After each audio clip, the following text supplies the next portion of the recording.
Par où commencer? Salut les gars, j'espère que vous allez bien.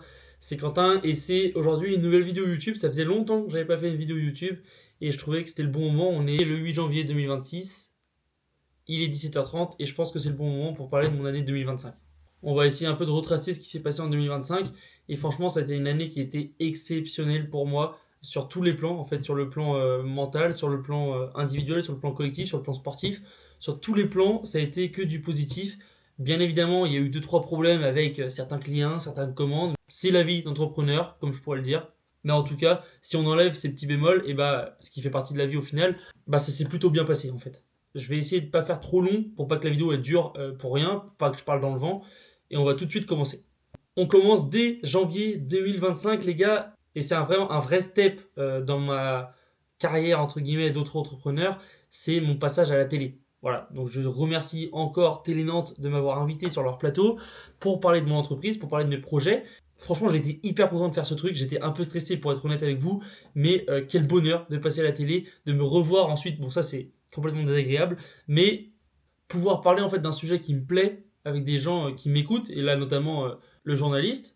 Dans votre rubrique C'est local aujourd'hui, un maillot à votre effigie ou presque avec l'inscription que vous souhaitez. En tout cas, ça peut être un bon cadeau, mais aussi un plaisir que l'on peut s'offrir grâce à l'entreprise Le Bon Flocage. Et cette entreprise, on la doit à un étudiant nantais passionné de foot, Quentin Bouvier. Bonjour Quentin. Bonjour. Merci d'être avec nous sur le plateau, Laurent. Bah, je trouve que c'est hyper satisfaisant et c'est hyper gratifiant en fait. C'est-à-dire que mon travail paye, c'est-à-dire qu'on va en entendre parler sur la télé, et ce qui est exceptionnel. Et au final, j'ai eu des retours de proches qui m'ont dit ouais, t'es passé à la télé, on t'a vu, et etc. Sans que j'en parle en fait, c'est ça qui est juste beau. Enfin, j'en ai parlé sur Instagram au bout d'un moment, mais avant que j'en parle, j'ai eu des retours genre oui, on t'a vu sur Télé Nantes, mon coach qui m'a dit je t'ai vu, pareil, etc. Et franchement, ça fait hyper plaisir. Donc, gros merci à Télé Nantes qui m'a offert cette opportunité. Si je devais le refaire, bah, je le referais mais 1000 fois parce que franchement c'était un gros kiff. Deuxième fait important, c'est le tournage de ma publicité.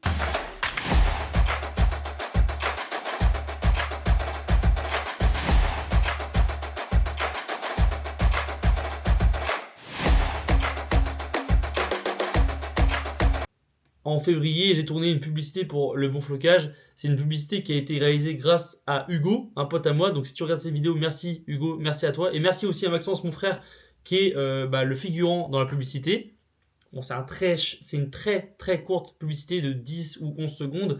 Mais franchement, pareil, en fait, faire un travail comme ça pour mon entreprise et me dire que c'est ce que j'ai envie de transmettre aux gens, bah, ça me fait hyper plaisir. En plus, ce travail est de qualité parce que Hugo, il travaille dans tout ce qui est réalisation de clips ou de projets cinématographiques. Je vous mets son Insta s'il y en a qui veulent le contacter pour savoir un peu le travail qu'il fait. Et puis aussi me sentir soutenu dans mon projet. C'est-à-dire que là, par exemple, mon frère, il fait cette vidéo avec moi, cette publicité avec moi. Bah, ça me montre que lui, en fait, ça lui tient à cœur de me donner de la force et après de partager cette publicité. Hugo, c'est pareil. Et mes proches, après, tous mes amis et mes proches ont partagé la publicité. Et franchement, c'est que du bonheur. Bah, c'est juste beau, quoi. C'est juste votre vie. C'est juste beau. C'est juste votre vie. Au mois de février encore, j'ai réalisé ma première interview. Et quelle interview c'est? C'est la vidéo qui a fait le plus de vues sur ma chaîne YouTube. C'est l'interview de Djibril Koumaoula, qui est maintenant joueur de Versailles, donc en national. Et à l'époque où je l'ai interviewé, donc il y a de ça presque un an, et ben il jouait à La Roche-sur-Yon en National 2.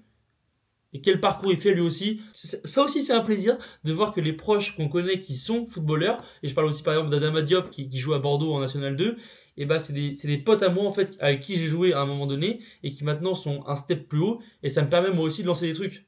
Parce que Djibril il me disait que le président de Versailles avait regardé l'interview du coup sur la chaîne YouTube, et ça montre que mon travail il paye. Donc Djibril, pareil, si tu passes sur cette vidéo, merci à toi d'avoir accepté l'invitation. T'étais le premier, c'était un peu un truc risqué, parce que je savais pas du tout ce que ça allait donner.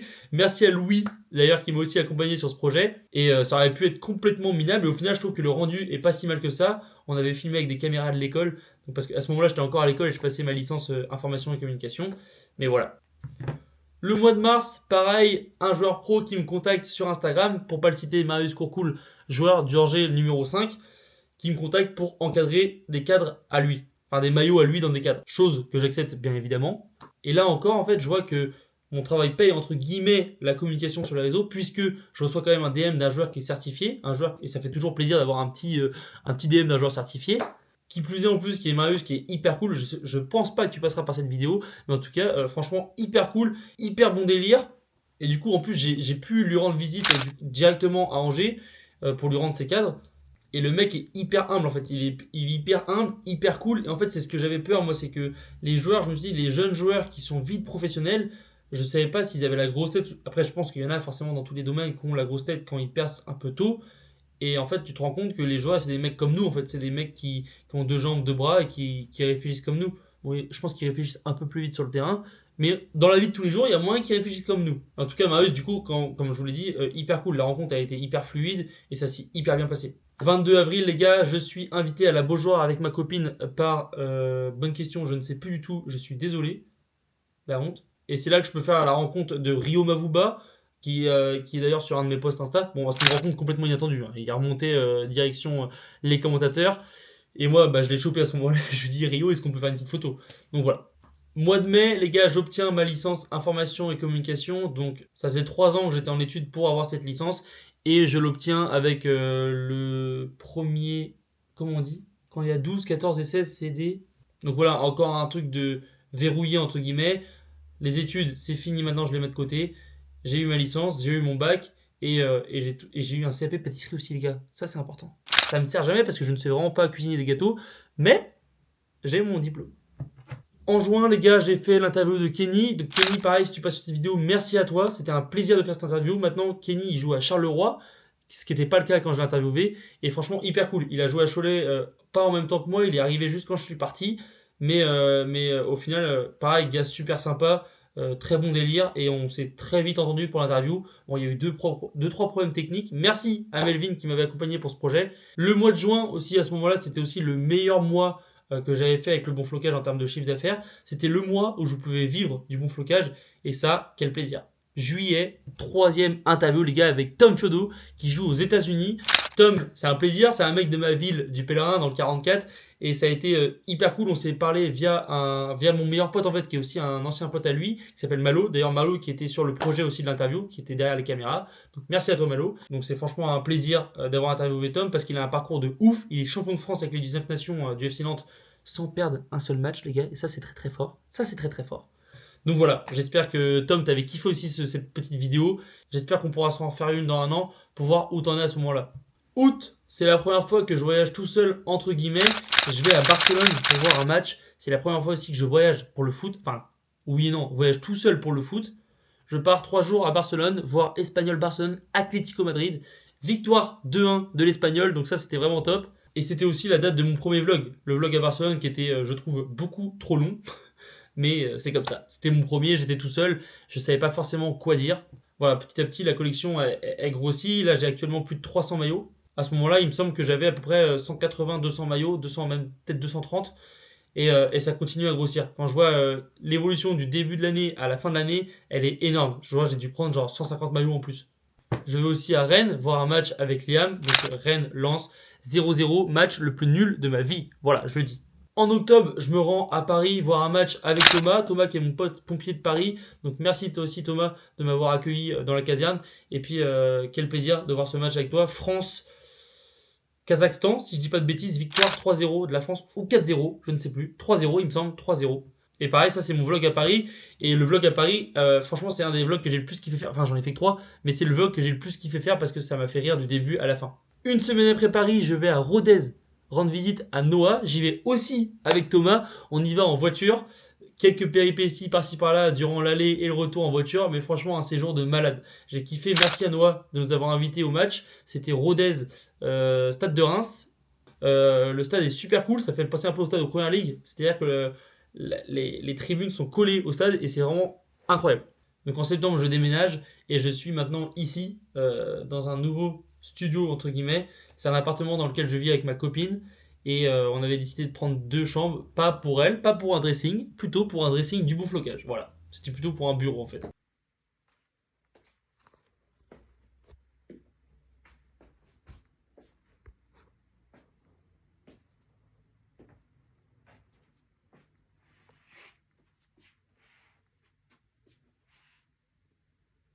Et franchement, je suis hyper content parce que là, vous voyez, il y a tous les maillots qui sont derrière. Il y a aussi un troisième portant que. Mais si, vous voyez tous les portants en fait. Et ça, c'est juste beau. Ça fait un super décor pour les vidéos.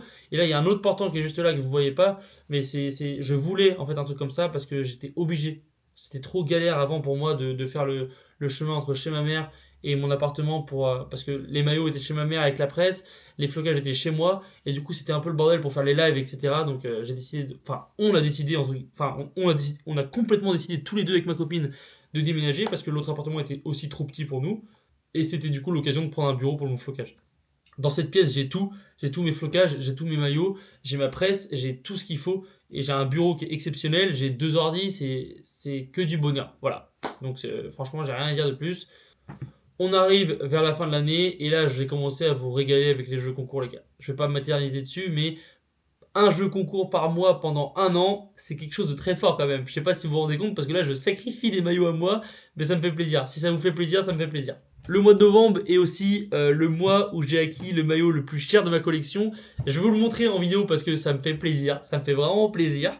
C'est un maillot qui est préparé pour Julian Alvarez en 16e de finale de Carabao Cup face à Chelsea. Donc on voit le Poppy Patch qui... alors s'il y en a qui ne savent pas, petit moment culture générale, le coquelicot c'est les fleurs qui poussaient le long des tranchées pendant la guerre mondiale. Voilà, donc s'il y en a qui ne savaient pas, c'est pour ça qu'il y a ce petit coquelicot sur les maillots de Première Ligue une fois par an. Donc voilà, maillot préparé pour Julian Alvarez, muy bonito. Pareil, je sais pas si tu passeras par là Cédric, le vestiaire du capitaine sur Insta, mais c'est grâce à lui que j'ai ce maillot, enfin c'est grâce à lui. Si c'est complètement grâce à lui, je lui ai acheté, il l'avait en double parce qu'il avait aussi celui de Ruben Diaz pendant la finale. Il a décidé de me le vendre parce qu'il savait que ça faisait longtemps que j'en cherchais un de City et j'ai mis le pactole. Et là on arrive en décembre les gars et Marius Courcoul me recontacte pour rencadrer des maillots à lui, donc quel plaisir de voir que le travail que je lui ai fait la dernière fois lui avait plu, il me recontacte et c'est aussi signe du coup que je travaille bien. Voilà. Bon, sur cette année 2025, j'ai aussi pas mal de moments un peu compliqués avec des commandes ou des clients, mais c'est aussi le risque du métier et j'assume totalement ce que je fais. J'assume quand je fais des erreurs, j'assume quand je réussis. On est aussi monté en U15 D1 avec les petits que je coach. Donc cette année, je coach des U15 avec Johan, Fares et Melvin. Et c'est un plaisir, les gars. Franchement, c'est un plaisir. Ça me donne coacher des petits qui t'écoutent, en fait, transmettre ce que tu connais du football. C'est franchement un truc de ouf. Je le conseille à tout le monde. Et puis ensuite est venu Noël, les fêtes de fin d'année et puis mon voyage à Manchester que je ne raconterai que fin 2026 puisque c'était en 2026, c'était janvier 2026. Voilà. J'espère que ça vous a plu. Merci.